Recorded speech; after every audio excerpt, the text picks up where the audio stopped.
For the Pledge of Allegiance. Pledge allegiance to the flag of the United States of America and to the republic for which it stands, one nation, under God, indivisible, with liberty and justice for all.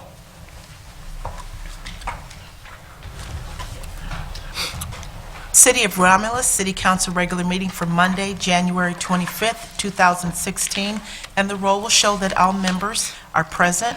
Tonight's council meeting agenda is as follows. Number 1, agenda, 2, minutes, 3, petitioner, 4, chairperson's report. Number 5 is the mayor's report. 6A is the clerk's report. 6B, treasurer's report. 7, public comment. 8, unfinished business. 9, new business. 10, communication. 11, warrant 16-02, and number 12, adjournment. And a motion would be in order to accept the regular council meeting agenda as presented. So moved. Support. Been motioned by Mr. Kraut, supported by Ms. Makowski, for approval of the agenda as presented. Mr. Kraut. Yes.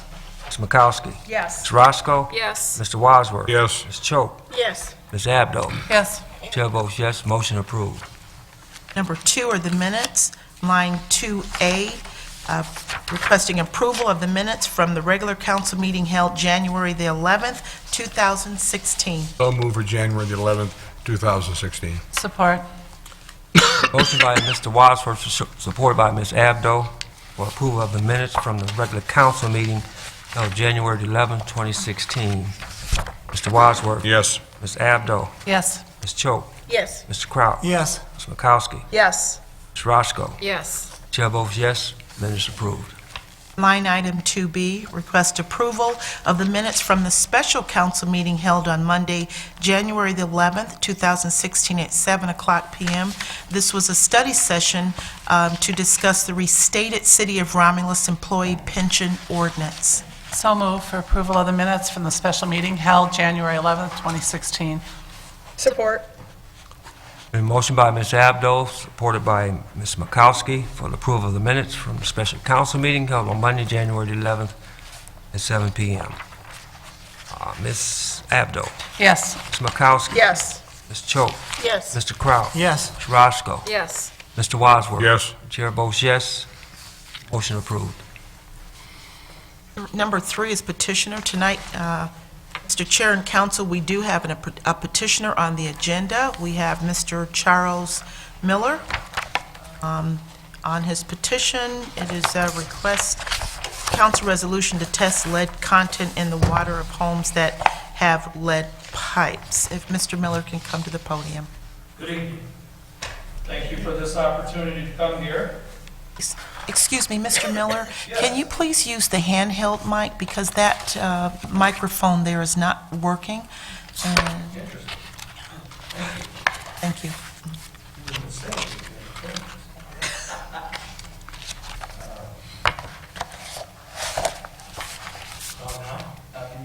So you just hit the power button on? Now you can hear me. Yes. Thank you kindly. Thank you for allowing me to come here tonight and talk to you about an issue that has taken center stage in the state of Michigan. I became aware of the situation of the lead content in water approximately 5 years ago at my daughter's home when, as the city came to change out the meter and change the ball valves that were for the meter, we discovered that there was indeed a lead pipe. In my research, that lead pipe was installed in her house in 1943.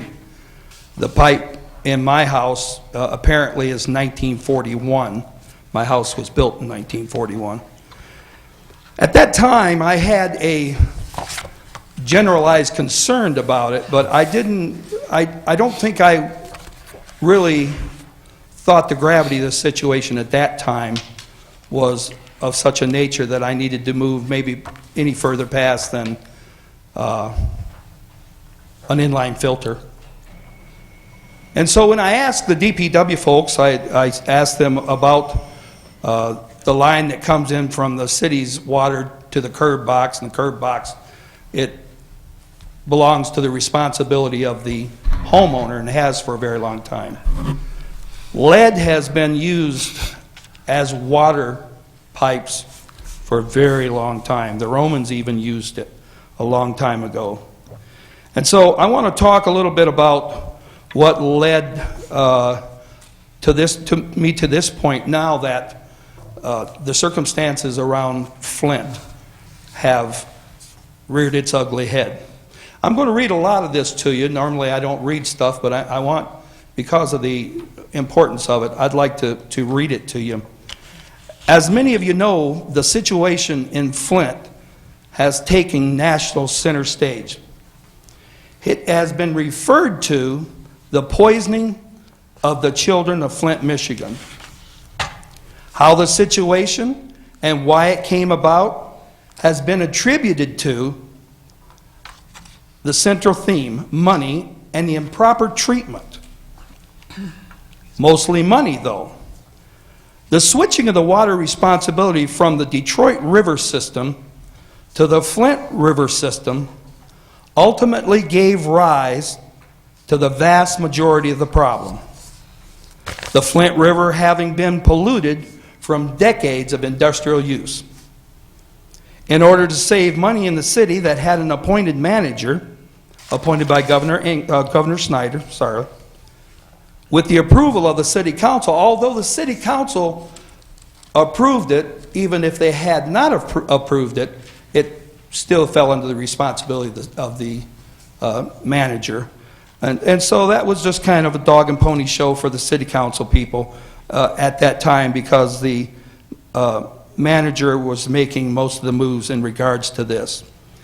And because of that, it set the situation in Flint in motion. Today, I want to go back a little here. Now, having said that, there is a litany of things that could have minimized the problem. Ultimately came down to one thing, and indeed, again, it was money. $100 a day or so, it has been spoken to, would have resolved or could have resolved or minimized the problem tremendously. And that was for an anti-corrosion control element that would have reduced the amount of lead from the pipes. But every day that I read more about it, the more I understand that that may not have resolved ultimately the whole problem.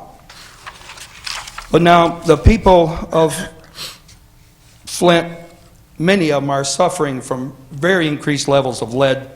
The children are extremely vulnerable to heightened levels of lead. And Flint is an old town. So is Romulus. So what does the town of Flint and Romulus have in common?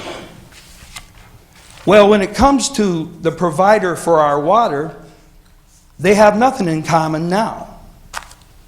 The Detroit water system is Romulus's water system. Part of why I'm here is to alleviate some of the fears within the community, and at the same time, to bring to light a portion of the situation which I believe needs to be addressed. You see, the city of Romulus have lead water pipes in many older homes.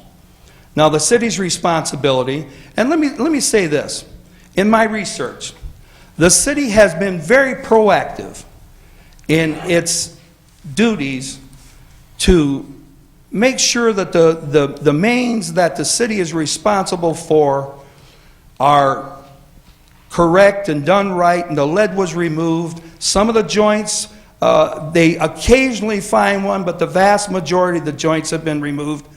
And that water that comes from the main, which travels down from Detroit, that water, it comes from the main to what's known as the curb box. The curb box is where the citizen's responsibility takes over, and that goes from the curb box to the house. Now, in many instances, older homes still have lead pipes coming from the curb box to the house. Now, Lead was not outlawed in many parts of the country till 1986. And so my concern began when I was thinking about the level of lead that normally would be transferred through lead pipes, understanding that the way that the lead pipe, the nomenclature of the pipe, and the way that it solidifies on the inside, and I'll get to that in a minute, reduces the possibility that lead will be transferred into the faucet unless there's some disturbance of that pipe. Because what goes on is that if that pipe is disturbed, the crystalline that's in there, which is called, let's see, let me get to that in a minute. That may be broke loose. And if it does, it travels through the pipe and goes to the faucet. That's one concern. That's not the greatest concern, I don't believe. Because very rarely is that pipe disturbed from the curb box to the meter. A bigger issue is if your house has copper pipes, the bigger issue may be the solder that was used to put the copper pipes together. Now, solder has been outlawed in the United States since 1986, only 2% lead. Now, for instance,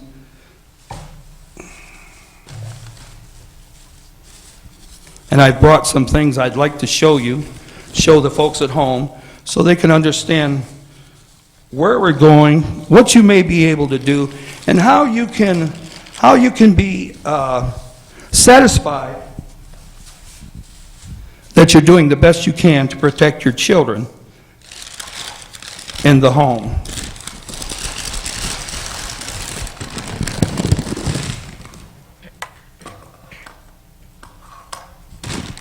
Here I have 2 samples of lead. This is lead solder that was normally used to solder the pipes during construction time. This is the new modern day solder. It contains no lead. It can contain down to 2%. This contains no lead at all. There is no harm using this lead other than maybe some residual elements beyond the scope of lead, which is 10. This one is an older one. This one's been around for a while. This one contains 50% lead, 50% tin. Now, if you have an older home and your copper pipes were put in prior to 1986, there's a distinct possibility that this is the solder that's in there. Well, okay, what does that mean? Well, here's what it means. Normally, if the water is running, there will not be no accumulation of lead particles in the water. But as you turn your water off at night, and the water accumulates in the pipes and stays stagnant there for 8, 10, 12 hours, in the morning when you open the faucet, is the greatest time there's a possibility that that lead contamination will come into use by either the coffee maker or whatever use. Now, the general practice to resolve this issue is to turn the water faucet on and let it run. And get that, I'll use the term, which may be a stretch, get that contaminated water out of there, and it probably is. But now, lead has been changed. It's 15 parts per billion in usage. So if your lead is higher than 15 parts per billion, you have an increased lead circumstance. Now, what does that mean? A lot of people, I'm going to go off the track here just a little. A lot of people don't even understand the ramifications of lead and its associated dangers with it. Having worked in the industry for many, many years, there's plenty of times, even where I worked, were those people who worked around certain things that had to do with lead, wore a lead badge. And if that lead badge turned a certain color, it means that you were overexposed and you were removed from that job. Okay. Today, at least 4 million households have children that are being exposed to high levels of lead. There are approximately 500,000 U.S. children ages 1 through 5 with blood levels above 5 micrograms per deciliter.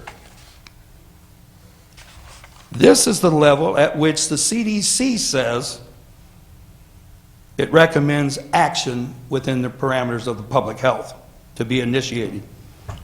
Although the precise mechanism of action is not fully understood, it appears lead inhibits neural differentiation, pathways development, and learning abilities can occur. Studies suggest, now this is the one that I found extremely concerning. Studies suggest that the decline in IQ may be as high as 8 to 10 points with an elevated lead level. Now, I don't know at what point that elevation is being utilized. Higher exposures may increase these levels substantially. Lead exposures also are associated with small increases in blood pressure and left ventricle hypertrophy, that's a good one, which has a very important implication in heart disease. It is estimated that a reduction in blood lead levels of 50% could lead to 20,000 fewer heart attacks and 100,000 fewer cases of heart disease per year. So see, it can even, an enlarged amount could even lead to heart disease.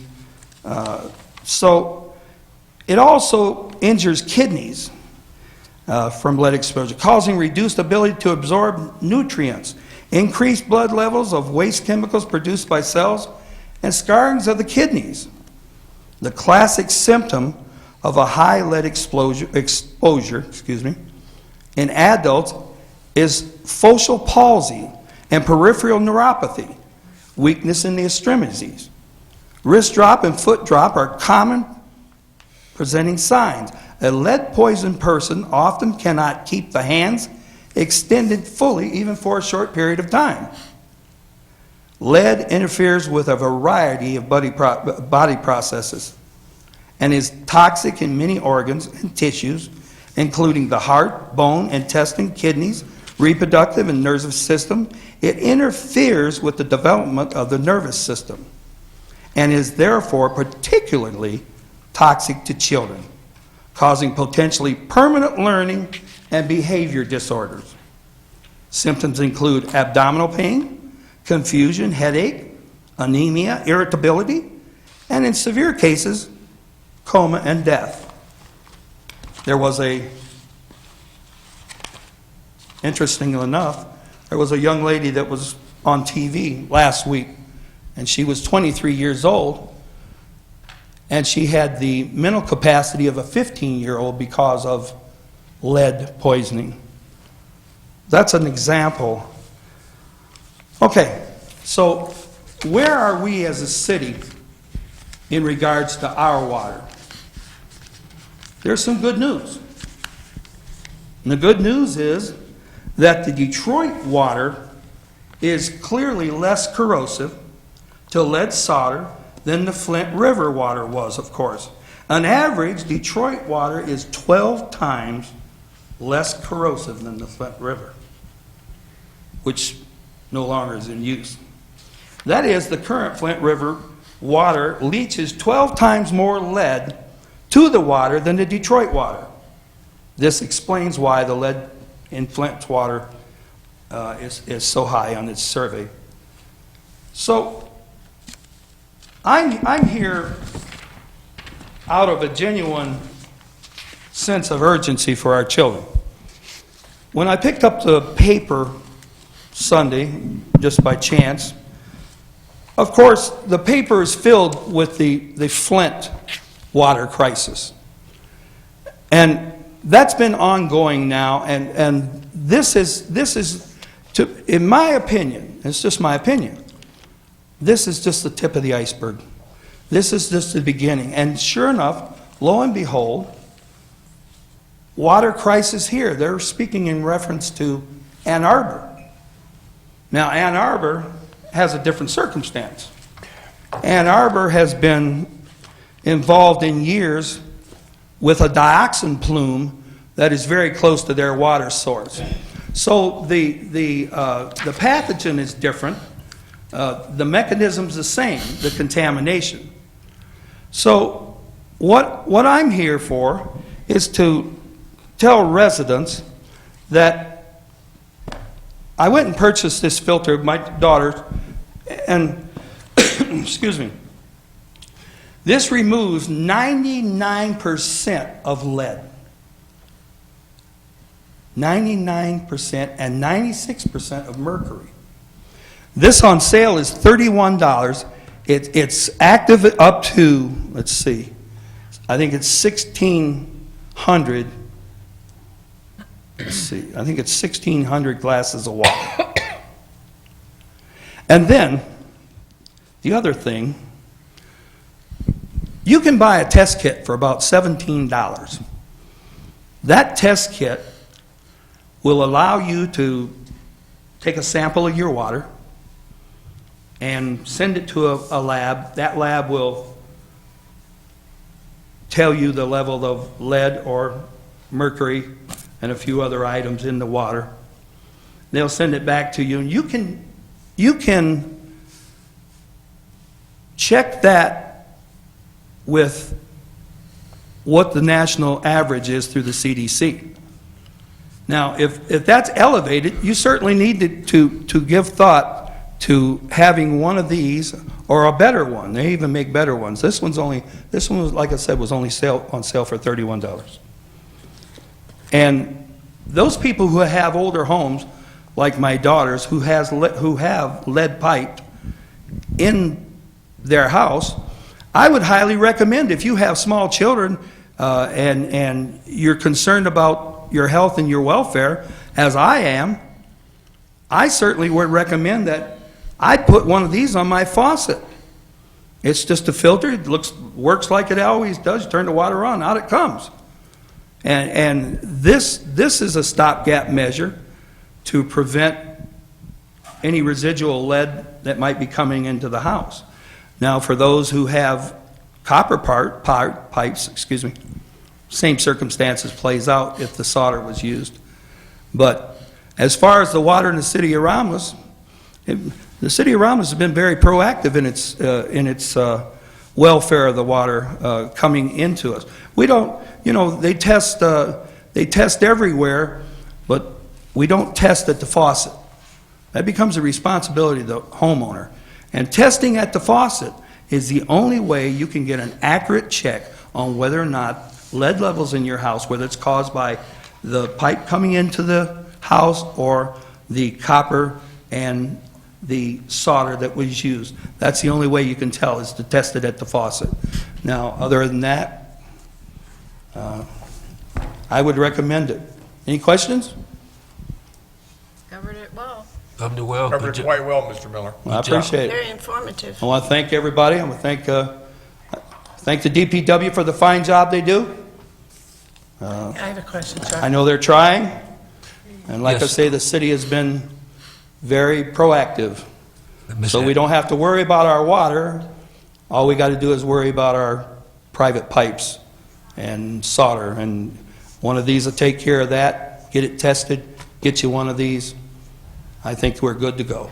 Mr. Miller, Mr. Abdo had a question for you. Yes, ma'am. Hi, if a resident wants to get a testing kit, where would they get it? You can get them at Home Depot, you can get them at Lowe's, you can get them almost any big major chain. And they are only $17, I believe it is. Now, that $17, I don't know if it covers the shipping.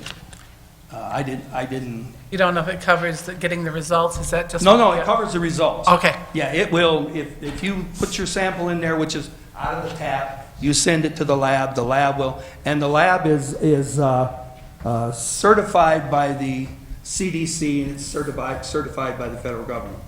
And it'll come back within 2 weeks and tell you whether you need to do a little more to preserve the welfare of your children. But my biggest concern right now is the fact that when you read about the ability to reduce the IQ levels in your children, Oh, yeah. we need to take notice of that. That was a sit up and take notice time for me. Ms. Choate? Well, all I was going to say, when you mentioned the testing at the faucet, I know that there, in this building and many other buildings in the city, Detroit Water Department does test at the faucet. Now, they don't go into individual homes. No. But there's still That has some nothing to faucet do, that has nothing to do with the water that's going into the home. The water that's going into the home comes from the main into the curb box. The curb box is attached from the curb box to the house. The lead pipe is from the curb box to the owner's house. That's where the lead pipes are at.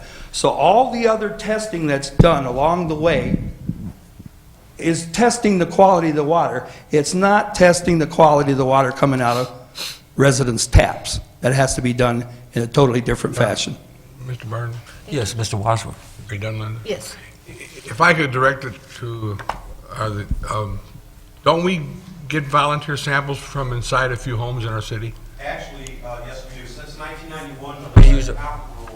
You use the microphone now. If I could, this is Keith Bach. He's our certified S1 that's over our water department, and I did provide to council some of our actual testing results in a handout and as well, so anything else you want from Keith, let me know. Go ahead, Keith. Yeah, the lead and copper rule, you've been provided information, was established in 1991, and since that rule was established, municipalities have been required to do lead and copper testing in individual homes. What we have done, and the amount of testing is based on positive results. If the action level went over the 15 ppm, parts per billion. And so we do have houses all over the city, and the criteria is houses that were built before 1986 where the lead solder was used in the plumbing, and houses that may have lead services or do have lead services going to their home. And we are happy to tell you that we have not had a result that exceeded the action level, not even close to the action level in all the houses that we do test. And we are coming up to another test, and these are tested at the tap. We provide the resident with instructions on how to test it. The water sits in the pipes all night, and they're supposed to take the first draw in the morning in their sample, just like he said, and we provide it to the lab, and they test it, and we give the homeowner the results. And we publish the results in a water report that we are required to provide to our residents annually.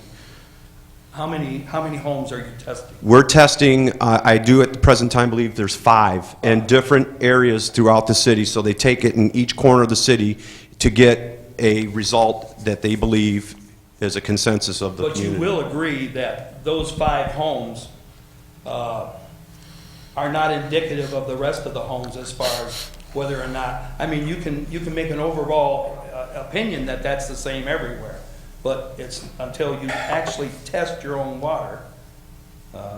Alls I just say, I don't think it's a bad thing if somebody wanted to test their own Yeah, water to get their own results. Yeah, that's what I'm looking to do. Also, I would encourage, thank you, sir. I would encourage the mayor to maybe have a little pamphlet that has to do with lead and what we can expect, and have it available maybe out in the foyer, or maybe send it to residents. But at the same time, we don't want to frighten them no more than probably I've already frightened them tonight. But it certainly is something that needs to be looked into. Sure. The welfare of our children is the most important thing. If I could, Mr. Chairman, you know, we're happy to talk about the water quality, because we're proud of our water quality. We're actually in the process of looking at doing a PSA for cable with some basic information, because there is a lot, I read the very same article in the Free Press detailing date by date some of the things that went wrong in Flint. So what we're trying to do is talk about the Romulus system and ways the residents can get the data. It's on our website. We do send out a report in the summer every year with that data that we're required to, and we have good data, so why not share it, and why not tell people how they can do additional things, even all the testing that's done. I'm not opposed to anyone going out and getting extra filters and things that protect their loved ones. That's fine. That's just additional. But we'd be happy to share more of that with council. And if there's any questions you have in the packet that I did hand out, or any of the test results at all, we'll be happy to provide it. So thank you, Mr. Chairman. Thank you. You're welcome. Thank you. I appreciate the opportunity to talk about it. I appreciate the good answers. I appreciate everything that has to do with it. I think it's a very important issue, and I think we've covered it completely. Thanks again. Again, thank you, Mr. Miller. Thank you, Mr. Miller. Number 4 is the chairperson's report. Thank you, Madam Clerk. I just want to shout out that on the Martin Luther King March last week, it was very successful. A lot of people participated.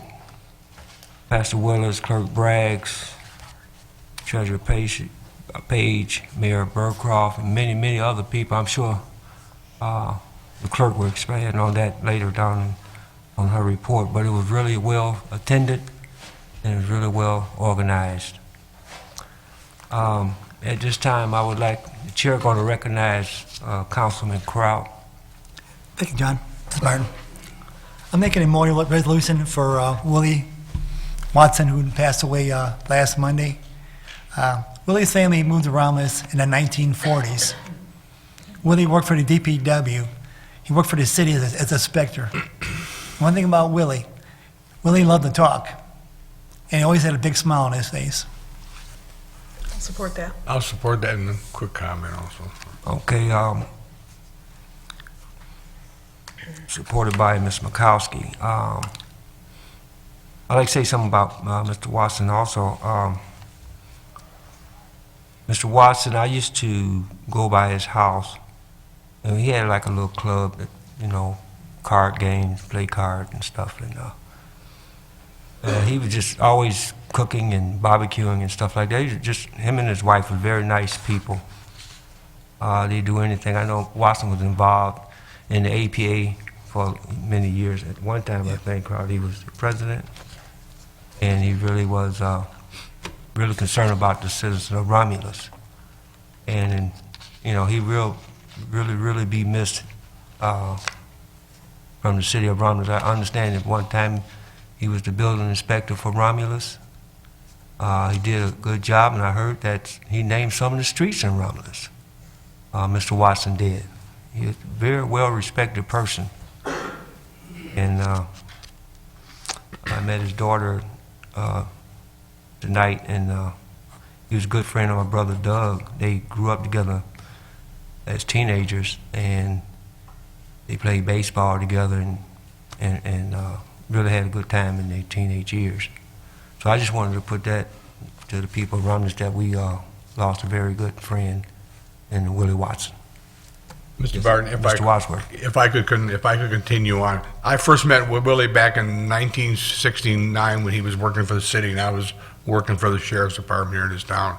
And we had a relationship for the last 48 years. He was a friend of mine.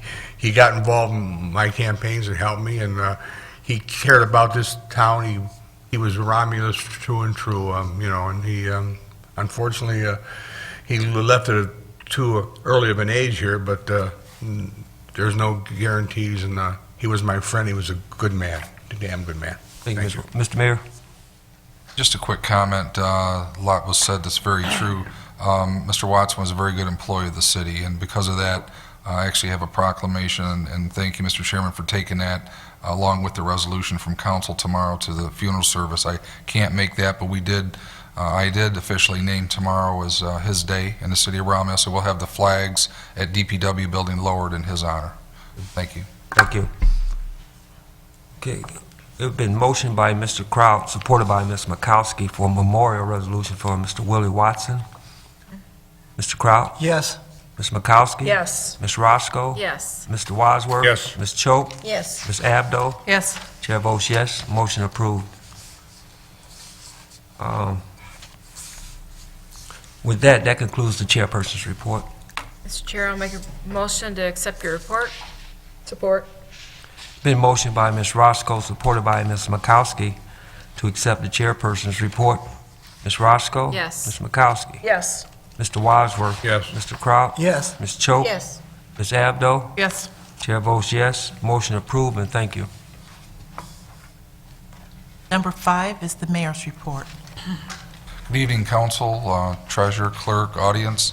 Real quick quote that I have is by Booker T. Washington. It goes as this: there are two ways of exerting one's strength. One is pushing down, and the other is pulling up. And I thought that was a great quote because one thing that we want to do in the upcoming month of February is lift up and celebrate. And what I wanted to ask, as we did last year, officially ask council to recognize February as the official Black History Month in the city of Romulus. And then next meeting, I'll bring you a list of the actual resolution with the activities that we're going to be doing throughout the month. If I could get a motion to do so. Make that motion. Support. It's been motioned by Ms. Makowski, supported by Mr. Wadsworth, for February recognition. Yes. Ms. Makowski? Yes. Ms. Roscoe? Yes. Mr. Kraut? Yes. Ms. Choate? Yes. Ms. Abdo? Yes. Chair votes yes, motion approved. Thank you, council. I'll bring a list of those activities the next meeting for you. We do have not a video, but Dennis Davison here to give a quick report on some things that people may want to be aware of. Mr. Davison, can you come up, please? And handheld is the mic you'll have to use tonight. Thank you. Thank you, Mayor.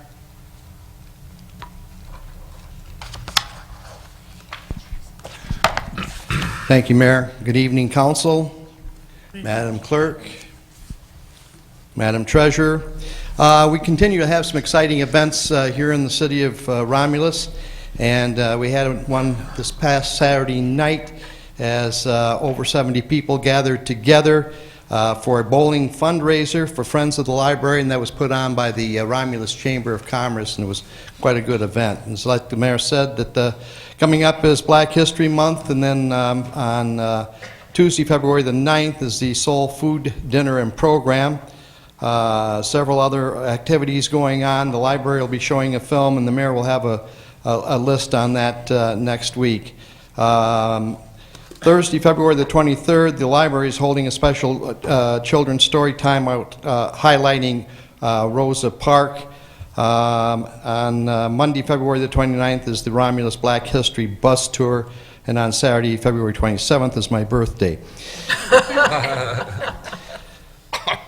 Friday, March the 11th, is the euchre tournament that Jan Lemon is putting on for the Romulus Memorial Cemetery, and Jan tells me she still has plenty of tickets left, and they're going fast, so get them now or get shut out. And then, of course, another fine fundraiser coming up on Saturday, March the 12th, is the Mayor's Ball fundraiser, benefiting the Romulus and Belleville Donahue Boys and Girls Clubs. And finally, the Romulus Veterans Outreach Committee, along with Romulus Professional Firefighters, Local 4126, Detroit Metro Airport Firefighters, Local 741, and the Rolling Thunder Chapter 5 are holding a blanket drive to benefit the Detroit Veterans Center. Donations are accepted at the Romulus City Hall and the Department of Public Works, the Romulus Athletic Center, and at the Public Library.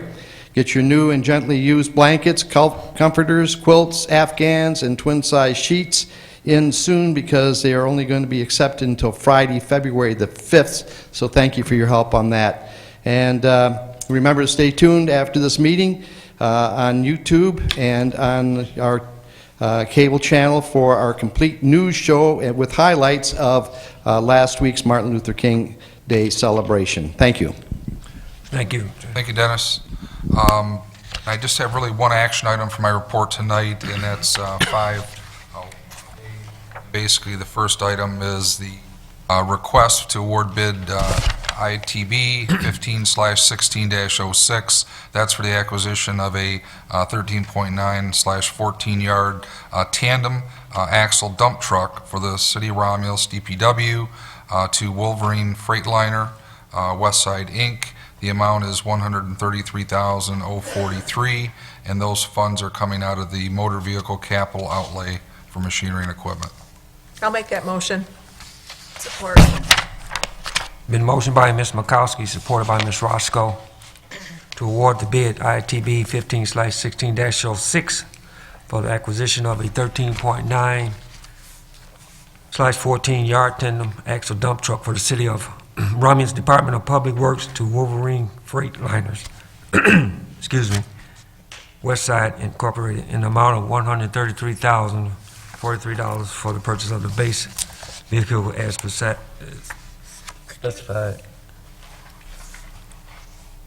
It's specified, wait a minute, just a minute. Oh, it's specified in the bid document, $127 and $766, along with both options, number 1 and number 2. Any discussion? Could you explain what kind of dump truck this is that cost $133,000? Sure. What I'll do is I'll bring Keith Bach up. He wrote the specs and actually worked with our frontline people to do that.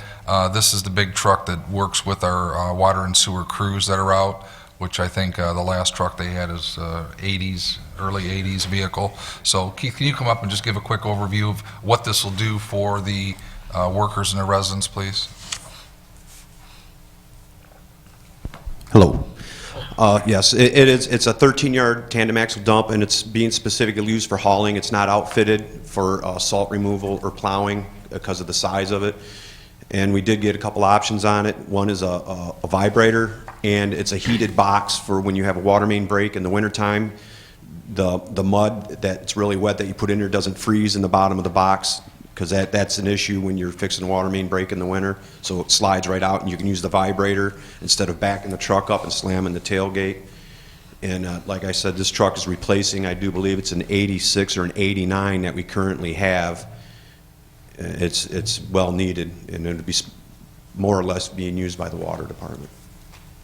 Thank you. If you have any other questions, anybody else? Any other questions? Thanks, Keith. Okay, you're welcome. Ms. Makowski? Yes.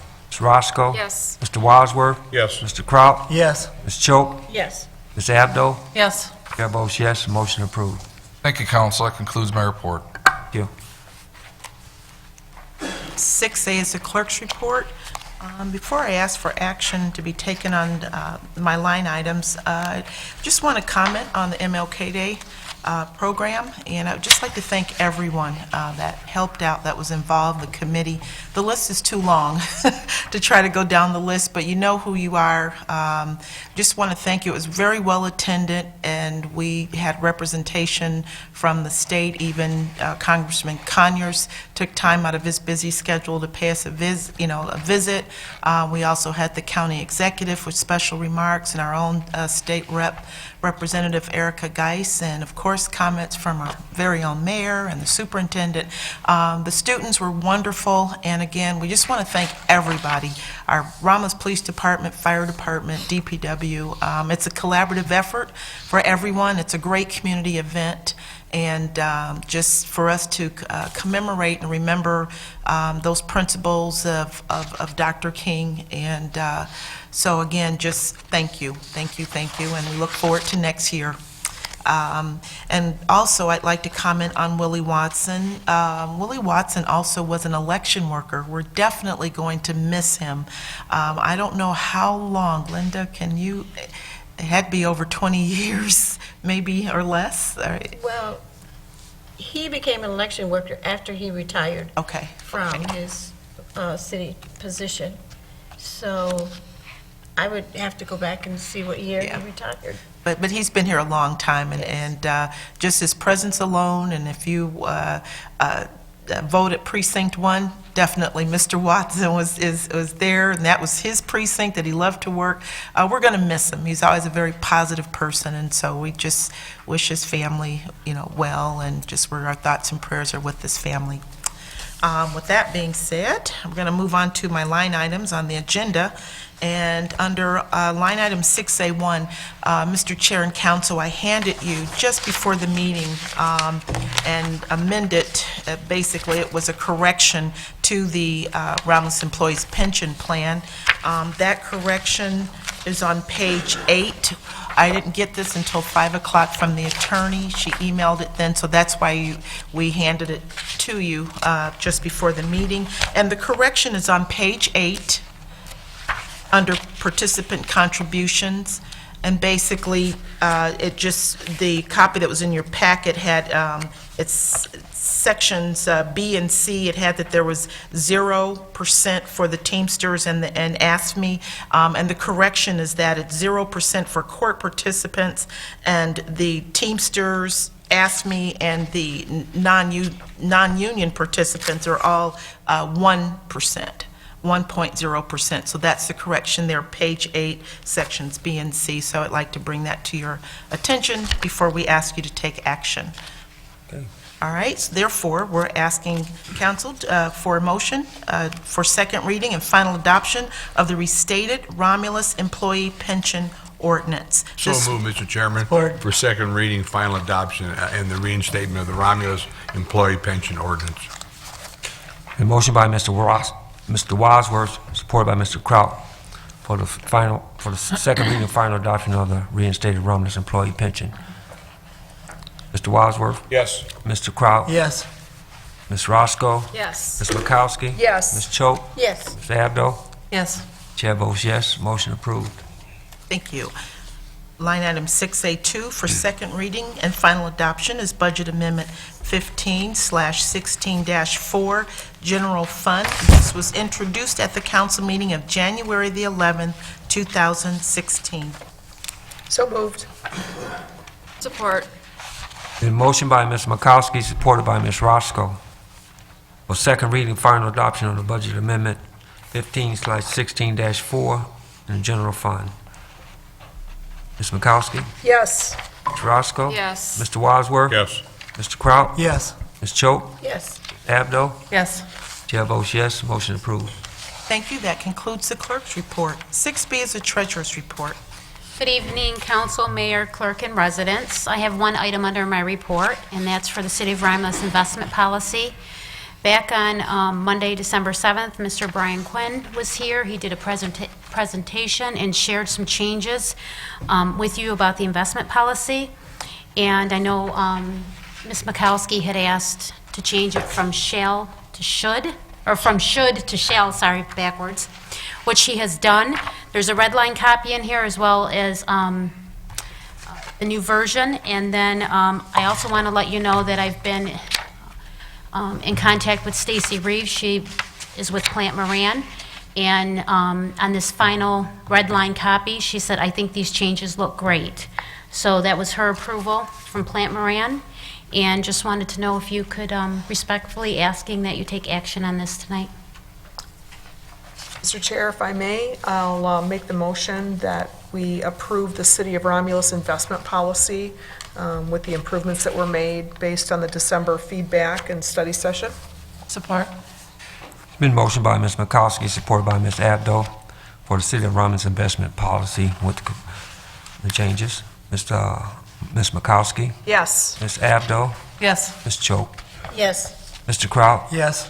Mr. Wadsworth? Yes. Ms. Roscoe? Yes. Chair votes yes, motion approved. Thank you, council. I do appreciate that. Number 7 is public comment, and this is the portion of the agenda that's set aside for individuals that are in the audience that would like to address council. If you would like to do so, please raise your hand. After you've been acknowledged by our chairperson, approach the podium, state your name, address, and we ask that you please limit your comments to 3 minutes. Mr. Chair and council, we do not have any written requests this evening. Okay, No. for Ms. Lemon, please.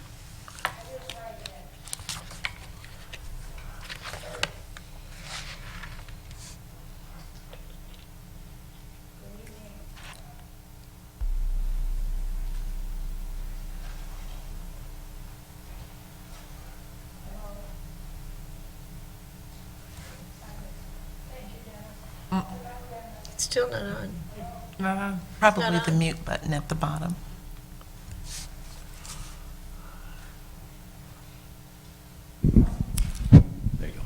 Thank you. Good evening, Mayor, Council, Clerk, audience.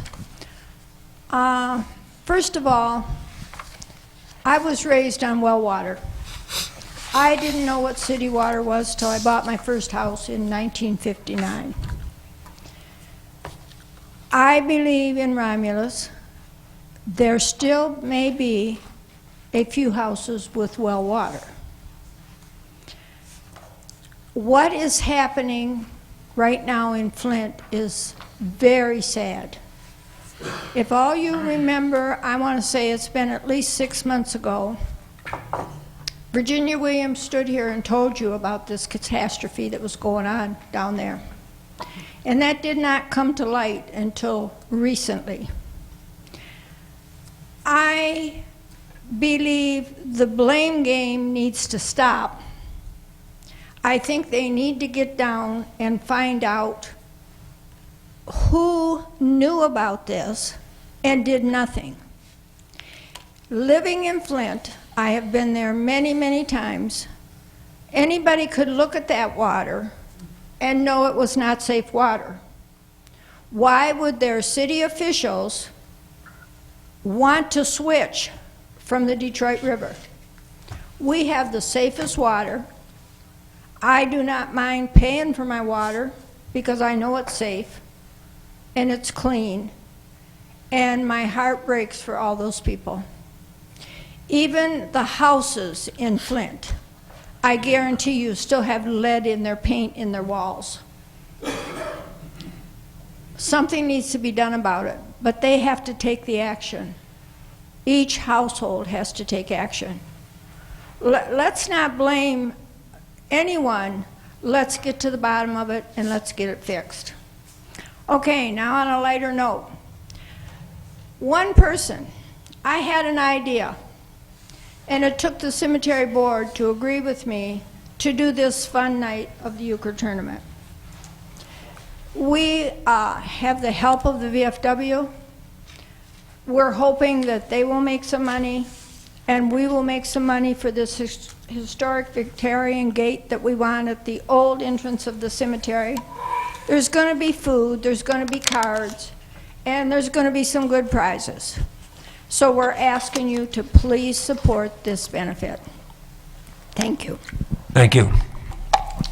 To the chair, if I may. Yes, Ms. Well, McCoskey. Ms. Levin, before you leave, please tell us how we can call, or who we should call, what number, or website, or whatever, to get tickets and the date. Most the tickets are here in the mayor's office. He Okay. has some, Julie has some. I have some tickets. There are several. Mike Wilhite has some tickets. Lisa at the VFW has tickets, but they are almost gone. Great. We are having a good response to this. Everybody likes to play cards, and we are doing very well with the tickets. Great. We want to sell all 100 tickets. This gives the first prize of $300, second prize $150, and third prize $50. So it's going to be a great event. Thank you. Thank you. How much are the tickets? Tickets are $20. There'll be food, there'll be door prizes. The food is free, and the door prizes are being made, and they will also be given out by the ticket stub. It's going to be a great evening. Thank you. Thank you. Yep. Ms. Williams?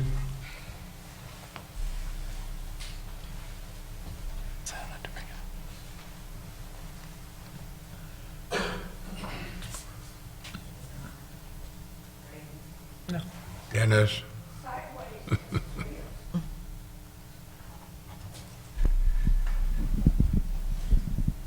Good evening, Mayor, Council, Treasurer, and Clerk.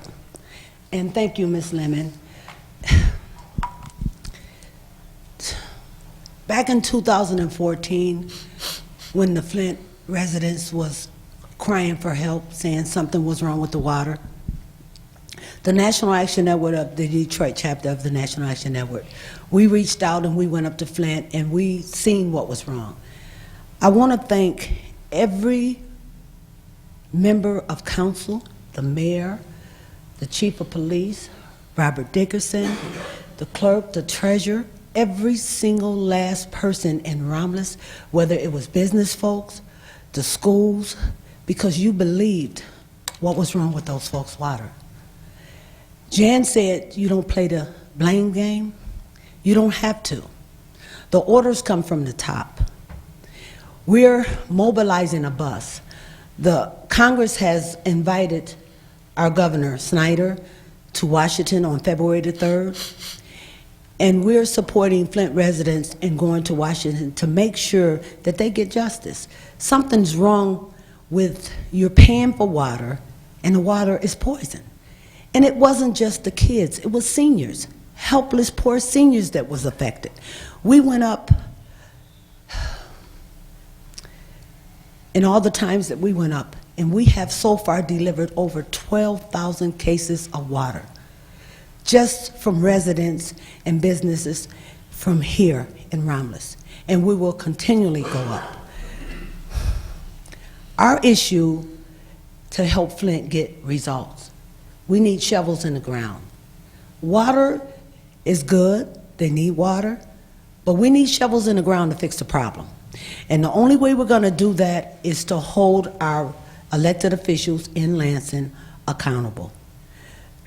It should have never happened to save money, but I just wanted to come here today. We've been busy going back and forth to Lansing, going to Washington, trying to get some results for the residents of Flint. But I wanted to come here, especially tonight, and thank all of you for trusting that something was wrong and going in your pockets and helping the residents of Flint, because you just don't know how much that meant for us to tell them that the Western Wayne County area is reaching out to help them, because for so long nobody believed them. And can you just imagine being in a situation where your water is the color of urine or rust and you're forced to drink it? That's a hard pill to swallow, and then you got to pay for it. So it's still a long battle, but as I said, I wanted to thank every last one of you for participating, donating, and believing that something was wrong with the water. At this point, at that time, it wasn't popular, okay? And sometimes when things are not popular, people don't jump on board. Now you have everybody but Santa Claus jumping on board, and it's a good thing, but we have to start listening to people. Just because we don't believe it doesn't mean it's not happening. And so, as I said again tonight, I came here specifically to thank every last one of you for donating to the residents of Flint in their time of need. The principal of Romulus High contacted us, and they wanted to continue with us in taking water. So if any of you tonight or any day of this week or month decide that you want to continue to help take water, you can contact me at 734-673-8396. And I just want to tell you, because we've been doing this since actually 2014. We can take trucks and cars. My husband has been donating the use of his 18-wheeler to deliver this water. And the easiest way to do it is to buy the pallets. So what we have been doing is collecting the money. We will go to Sam Club, have them to load the truck up with pallets, and then we would deliver the water. So I'm not saying the individual cases of water is not helpful, but it's more difficult to load on an 18-wheeler and get it up without it falling over or busting. So if any of you guys would like to continue to help the residents of Flint, we'd be more than happy to take your donations. Thank you. Ms. Williams, if you get the whole truckload, one pallet is $212. If you don't buy the truckload, it's $264 a pallet. Thank you. thank you, Ms. Williams. Yeah, Ms. Page? Ms. Williams, I just wanted to say thank you. It's people like you that step ahead and do things like this to help the people out there in need, and that was a great everything that you did, and we appreciate it because you did all the hard work. So, thank you. Well, and I know, and I just want to say this, I know a lot of times the council and the politicians and some people in the city don't believe what I say or agree. But when the Lord put it in your heart to do something, you can't worry about what people think or say. You got to do it. And so I thank you guys. Thank you.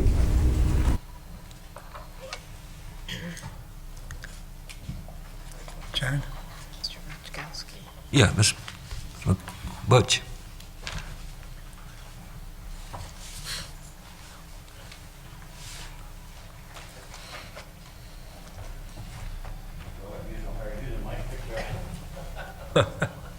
Dennis. There you go. I didn't want him to lose his job. Good evening, Mr. Mayor, Council, Madam Clerk, and Treasurer, you're gone. Bye-bye. It feels good to be here. The reason I really came up, I wasn't going to say anything, but I think everybody was surprised and shocked tonight that we've seen a different side of compassion from Mr. Miller.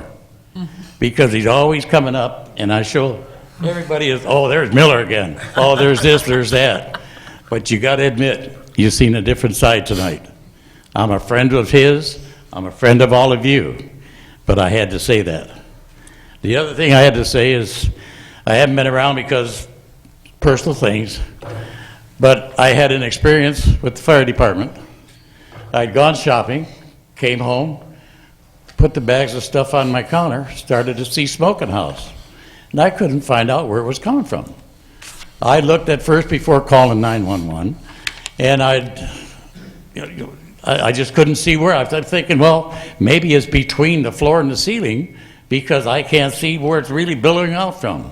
And I must say that by the time I called 911, of course, first thing they said is, get your tush out of the house. They didn't say it that way, but they're on their way, and the fire department was there within 10 minutes. And the house wasn't burning, but what it was is I've got a 4-slice toaster. And by chance, it's shorted out. It was plugged in like everybody leaves all their appliances plugged in. And by chance, I don't know if a bag touched the arm or what, but that's where the heat and the smoke was coming from. And when the fire department got there, the heat inside the cabinet that was under was 98 degrees. So there wasn't no fire, but I got to give the fire department credit. The heat was there too, and they were there like right now. So guys, it feels good to be back here. I know, Mr. Mayor, I'm taking more than 3 minutes, but thank you very much. Thank you. Any other comments from the audience? No more comments. We'll close that part out, Madam Clerk. Number 8 is unfinished business. Mr. Barton. Yes, Mr. Wadsworth. If I can, I have actually 3 things, and I'll be as quick as I can about it. About a year ago, back at Middle Belt in Pennsylvania, we had a house that got burned down, and it stood there for about 6 months. The residents complained. To make a long story short about that incident, they are quite pleased with the service that took place there. It looks great. It's an open field now. Last week, I met with about 10 residents that back up to the flea market, Mayor, on Middle Belt Road. And I was quite amazed at the pictures that they provided me with. The big barn in the back, it's roughly 60% of the roof is totally gone. They're telling me that there's young kids that are seen up on top of the roof climbing around. If you look inside the building, it looks like a junkyard. And on the property itself, which I didn't go in because that would be trespassing, but our ordinance department has the ability to do what has to be done. There's large containers of liquid in there. The building itself is about to come down, and it's a danger. And they also inform me that some of our youth there are probably participating in some negative behavior in there. And I think that the ordinance needs to go in there, and I'll provide you with all the pictures that were given to me, and you'll see it's really, something has to be done there. There's no ifs and buts about that. I'll make it short and to the point, and you'll take care of it. And the last thing I'd like to bring up, when I got done talking with these residents over there, as I went back to my house, I remembered on Taft about a year ago, 2 of our residents came here and complained about a house that's got a blue tarp on top of it still. And nothing has happened there. And, you know, last year when we talked about this house, the windows were actually put in there were too small. No one's living in it, and it's a negative eyesore on the neighborhood. And I would hope that the building department, and I see Keith and Mr. Dickerson talking, I think you know what I'm referring to, which house. Could we kind of get that stirred up again for those folks there? We've got residents that have lived there 48 years, and I think that they deserve a lot better than that. They have to look out their window from their pristine green lawns at this house. It's very deplorable, and it still has the blue tarp on it, and you have to take a look at this, see what I'm talking about. Thank you, Mr. Barton. You're welcome. John. Yes, Ms. Abdo? Yes, in response to Ms. Williams, she and I have talked, and I've challenged my students at Romulus High School with a change. We're just collecting loose change for 5 gallons of water. I told them just nickels, dimes, pennies, and our goal is to get $100. And I was wondering if anyone wants to match our $100, we could buy a pallet of water from Romulus and send it on up from people of Romulus. So I'm challenging anybody to pitch in. If you want to, come see me. I'll put you in my change jar. But I plan to have $100 for that so that I can give to you to at least get a half pallet. Okay? From the students of Romulus. Hello? I would just like to also say, 'cause I definitely don't want to leave the kids out. When the first time that the Romulus High School students went up with us to unload the 18-wheeler and a 30-foot U-Haul, I mean, they worked from the time they got there until the truck was empty. And I just want to make sure that I acknowledge them in case their parents or grandparents is here or watching. And one of our own, Mr. Jackson, Herb Buckley. I mean, it was just wonderful how the residents of Romulus not only participated in donating, but they came and helped us to unload the truck. And it was so funny because even with my grandkids, some of the elderly came and they couldn't carry the water. So they had made it their job to carry the water for the seniors over to their car. I mean, it was just an awesome time each time we went up. It's really sad when you see it firsthand. People's hands have the tint of gray, their hair falling out. We seen that firsthand before it even hit the news.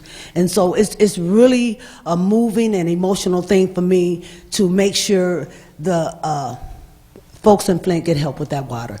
Even right now, with all the water that's going to Flint, we was just up there yesterday, they're knocking on the door delivering a case of water.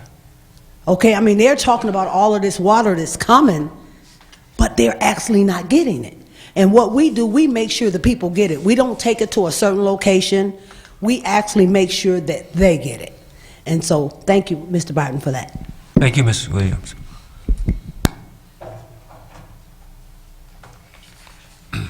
Is there any more unfinished business? Number 9 is new business. Yes, Mr. Mikowski. If I may, I'll just go ahead under new business and remind people that the library is still over there, and they're still doing a lot of good stuff. I was given this by Cassie Gilbert, our new adult services librarian. They're still continuing their adult literacy program, and they need tutors. And the training starts at Thursday and Friday this week. So if you're able to read and write English fluently and you enjoy reading and you like to help others achieve their goals, please go over there to the library. You can call the library if you like, 955-4518, and ask for Cassie. And then that other thing about the library, the fundraiser that happened Saturday night, thank you to everybody. You know, on behalf of the library board, we very much appreciate the friends and the chamber and all the work that's done by the volunteers in our community. So thank you. Thank you. Number 10 is communication. Number 11 for approval is warrant 16-02. Mr. Chairman, Yes, Ms. Cho. I'd like to make a motion that we pay warrant 16-02 in the following amounts. General Fund, $135,524.98. Major Street Fund is $45,398.09. Local Street Fund, $1,241.74. Cable TV, $53.98. Merriman Road Special Assessment, $616.41. Oakwood is $270.28. Community Employee Activity, $157.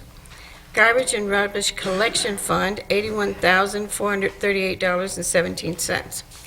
911 Service Fund, $2,151. The Library Fund, $14,852.83. DDAs, $1,085.54. DDA for Goddard Road Construction, $103,412.07. Water and Sewer Fund, $224,696.48. Motor Vehicle Fund, $115,787.40. Technology Services, $43,081.42. Retirees Insurance Benefits, $179,893.51. Revolving Fund, $10,228.46. General Tax Fund, $5,952.50. Current tax, $1,631,735.78. Payroll Fund, $187,053.40, for a grand total of $2,784,631.04. Support. It's been motioned by Ms. Choate, supported by Ms. Makowski, to pay warrant number 16-02 for $2,784,631.04. Ms. Choate? Yes. Ms. Makowski? Yes. Mr. Kraut? Yes. Ms. Roscoe? Yes. Mr. Wadsworth? Yes. Ms. Abdo? Yes. Chair votes yes. Warrant number 16-02 will be paid. And I'd like to make one comment for Ms. Williams. Are you collecting something tonight? Because I know some other councilmen would like to give you something tonight. We should buy a pallet. Yeah, okay. Okay. You had anything, Ms. Choate? No, that's it. Okay. Okay. All right, number 12 is adjournment. So moved. Almost support. It's been motioned by Ms. Makowski, supported by Mr. Wadsworth, for adjournment. Ms. Makowski? Yes. Mr. Wadsworth? Yes. Ms. Roscoe? Yes. Mr. Kraut? Yes. Ms. Choate? Yes. Ms. Abdo? Yes. Chair votes yes. We are adjourned. Thank you.